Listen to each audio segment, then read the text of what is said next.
Hello animal lovers, स्वागत है आपका एनिम इनसाइट हब पर। आज हम शुरू करने वाले हैं एक बिल्कुल ही न्यू एनिम जिसका नाम है सोलो लेवलिंग। सोलो लेवलिंग के बारे में मैं आपको बताना चाहूँगा कि मार्केट में इसकी बहुत ज़्यादा हाइप है, मतलब क्रेज़ी लेवल। तो इसकी स्टोरी को शुरू करते हैं बिना किसी देरे।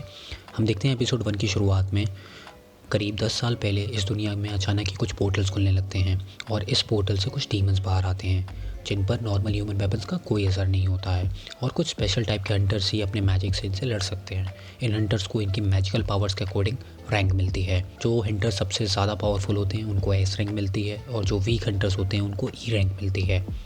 अब हमें 3 साल पहले का एक फ्लैशबैक दिखाया जाता है जहाँ पर एक आइलैंड पर कुछ हंटर्स एंड जैसे मॉन्स्टर से लड़ रहे होते हैं और ये एंड इन हंटर्स पर भारी पड़ रही होती है क्योंकि ये हंटर्स लो लेवल रैंक के होते हैं। इनमें से एक हंटर ऑलमोस्ट मरने भी वाला होता है, पर तभी कुछ एस रैंक के हंटर्स यहाँ पर आ जाते हैं और बहुत आसानी से एंड से लड़ने लगते हैं। व्यूम नाम का एक आदमी हीलिंग मैजिक को यूज़ करते हुए हंटर्स को ठीक करते हुए भी दिखाया जाता है। तभी वहाँ पर एक बड़ा सा वाइट एंड आ जाता है और हंटर इसको एंड्स का लीडर समझते हैं क्योंकि वो रेड एंड से दिखने में काफ़ी अलग था और काफ़ी बड़ा था और दो हंटर्स साथ में मिल कर के बहुत आराम से उस वाइट एंड को मार देते हैं। पर तभी वहाँ पे वाइट एंड्स की एक आर्मी आ जाती है और एस रैंक के हंटर्स उनसे भी लड़ने के लिए तैयार हो जाते हैं। दूसरी तरफ सीन चेंज होता है और हमें सिटी का सीन दिखाया जाता है जहाँ पर बहुत सारी एंड्स की आर्मी ने अटैक कर दिया था और उनसे लड़ने के लिए हंटर्स की भी आर्मी तैयार थी। तभी हमें दिखाया जाता है कि मिस्टर चोई नाम का एक हंटर अपनी फायर पावर से सारी एंड्स पर अटैक कर देता है जिनसे रेड एंड्स तो मर जाती हैं पर वाइट एंड्स को कुछ भी नहीं होता है, जिनके बाद बाकी एंडर्स भी अटैक कर देते हैं। और फिर स्टोरी प्रेजेंट डे में आ जाती है जहां हम देखते हैं कि एक कंस्ट्रक्शन साइट पर एक डंजन का पोर्टल खुला हुआ है जिसमें डीमंस को मारने के लिए कुछ हंटर्स को बुलाया जाता है। पोर्टल एक्जैक्टली वैसा ही है जैसा कि पहले की स्टोरीज में दिखाया जा रहा था। इनमें एक पार्क नाम का हंटर होता है जिसने अपनी फैमिली की वजह से डीमन हंटिंग का काम छोड़ दिया था, पर वो भी यहाँ पे आया हुआ है पार्टिसिपेट करने के लिए क्योंकि मिशन पूरा करने पर उसको काफ़ी अच्छी कमाई हो जाती है। तभी यहाँ पर हमारे स्टोरी के मेन कैरेक्टर की एंट्री होती है जिसका नाम जिनवू है और सब जिनवू को बहुत अच्छे से ग्रीट कर रहे थे और पार्क ये सब देख करके अपने दोस्त से पूछता है कि क्या ये बहुत पावरफुल हंटर है जो सब इससे इतने अच्छे से ग्रीट कर रहे हैं। तब उसका दोस्त बताता है कि नहीं नहीं, ये एग्जैक्टली अपोजिट है, ये सबसे वीकेस्ट हंटर है और जो इस मिशन में हमें बुलाया गया है ये मिशन भी आसान होगा क्योंकि इसको बुलाया गया है, इसीलिए सब इतना ज़्यादा खुश हैं।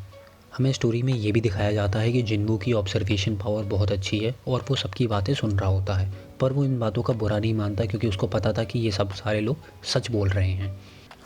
जिन्वू को यहाँ पे जूही नाम की एक हीलर मिलती है। जिन्वू और जूही काफ़ी अच्छे दोस्त हैं क्योंकि वो पहले भी साथ में कुछ मिशंस पर जा चुके हैं। इसी टाइम जिन्वू जूही को बताता है कि पिछले मिशन में वो ही अकेला था जो घायल हुआ था और उसकी टीम में कोई हीलर भी नहीं था क्योंकि बाकी सब उससे बहुत ज़्यादा पावरफुल थे और उनकी टीम को लगता था कि उन्हें किसी हीलर की ज़रूरत नहीं है। ये सब सुन के जूही को काफ़ी बुरा लगता है। इसके बाद हम देखते हैं कि सब पोर्टल के अंदर जाने के लिए रेडी हो गए हैं और सॉन्ग नाम का एक हंटर अपने आप को कैप्टन डिक्लेयर करता है कि मैं यहाँ पे सबसे ज़्यादा पावरफुल हूँ तो मैं तुम्हारा कैप्टन हूँ। जिन्वू अपना वेपन निकालता है जो कि एक छोटा सा चाकू होता है। जिनकी फाइनेंशियल कंडीशन अच्छी नहीं है इसलिए वो ज़्यादा अच्छा वेपन अफोर्ड नहीं कर सकता। दूसरी तरफ हम देखते हैं कि हंटर एसोसिएशन का हेड गो की गवर्नमेंट के साथ कुछ मीटिंग चल रही है। गवर्नमेंट चाहती है कि डंजन से मिले क्रिस्टल्स और जो मैजिकल जेम्स हैं वो उन्हें दिए जाएं। दरअसल डीमंस को मारने पर कुछ क्रिस्टल्स मिलते हैं और जिन्हें मैजिक जेम्स भी कहा जाता है और हंटर्स इन मैजिक जेम्स को बेच करके पैसे कमाते हैं, पर गवर्नमेंट इन क्रिस्टल्स पर रिसर्च करके इलेक्ट्रिसिटी बनाना चाहती है।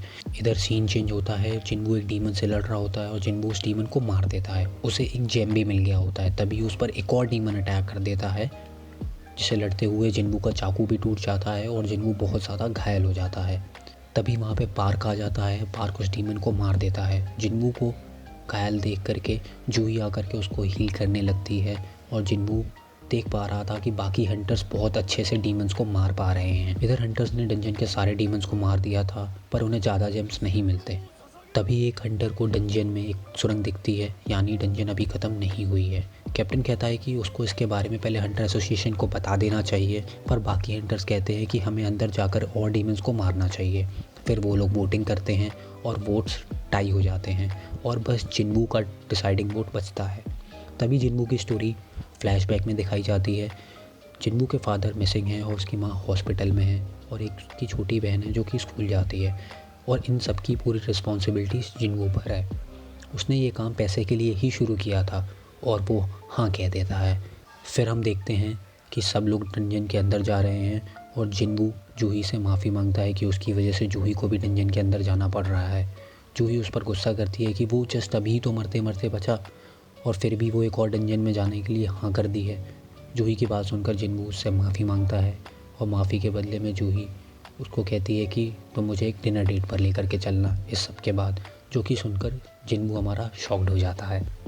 अब आगे सीन में दिखाया जाता है कि सब लोग डंजन में आगे बढ़ रहे हैं और डंजन के एंड में एक बड़ा सा गेट मिलता है जिसको खोल के सब अंदर आते हैं। उन्हें वहाँ बहुत सारे पुराने स्टैचू मिलते हैं और कमरे के बीच में एक बड़ा सा स्टैचू सिंहासन पर बैठा हुआ दिखता है, पर कमरे में कोई भी मॉन्स्टर नहीं दिखाई देता है। कैप्टन नोटिस करते हैं कि कैमरे के सेंटर में एक बड़ा सा सर्कल बना हुआ है और एक स्टैचू के पास में एक बुक होती है जिस पर लिखा हुआ होता है कि ये एक टेम्पल है और यहाँ आए लोगों को गॉड के आगे सर झुकाना होगा, गॉड की पूजा करनी होगी और जो गॉड की ये बात नहीं मानेगा वो यहाँ से ज़िंदा वापस नहीं जा पाएगा। तभी जूही जिन्वू से कहती है कि उसने नोटिस किया कि स्टैचू की आंखें हिल रही हैं और तभी एकदम से सारे गेट बंद हो जाते हैं। तभी एक हंटर जल्दी से भाग करके गेट के पास जाता है और तभी गेट के पास खड़ा हुआ स्टैचू उस हंटर को बीच से ही काट देता है। ये देख के सब डर जाते हैं और सोचते हैं कि अगर एक स्टैचू ऐसा कर सकता है तो इस रूम में इतने सारे स्टैचू हैं, और सबको समझ में आ जाता है कि ये कोई लो रैंक डंजन नहीं है।